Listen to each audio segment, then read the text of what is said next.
les préparatifs des élections au Zimbabwe. Mercredi, les citoyens sont appelés à voter pour les législatives et les présidentielles. De nombreuses personnes ont consacré cette journée au recueillement pour ce scrutin présenté comme tendu. On écoute le récit d'Hugo Barbieux. Comme son nom l'indique, dans la Gospel Fire Cathedral, les prières sont généralement enflammées.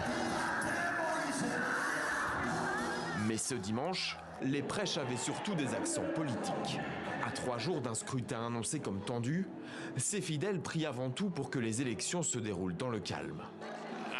Nous prions pour la paix dans notre nation. C'est notre prière la plus importante, le point le plus important de notre prière. La paix doit prévaloir dans notre nation.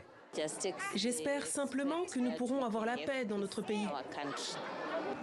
Car au Zimbabwe, les périodes électorales sont souvent entachées de violence. Et certains craignent une répétition de 2018.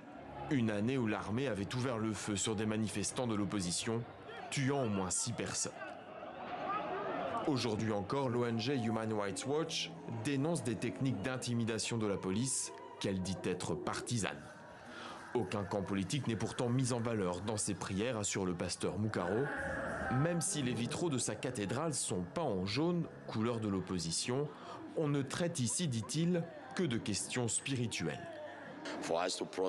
Pour prospérer dans tout ce que nous faisons, nous avons besoin de la main de Dieu. C'est pourquoi nous encourageons nos fidèles à travailler dur, à faire quelque chose, à ouvrir des entreprises, des projets, tout ce qui peut améliorer leur vie. C'est ce que nous encourageons nos fidèles à faire. Messe ou meeting électoral, le doute est toutefois permis dans ce pays d'Afrique australe où politique et religion s'entremêlent. Nelson Chamisa, leader de l'opposition, est lui-même pasteur apostolique. Il fera face au président sortant Emmerson Mnangagwa, candidat à sa réélection et arrivé au pouvoir en 2017, succédant ainsi à Robert Mugabe. Il faudra plus que des prières à l'opposant Nelson Chamisa s'il veut l'emporter mercredi face à la ZANU-PF. Les responsables religieux se sont rangés depuis l'indépendance du côté du parti présidentiel.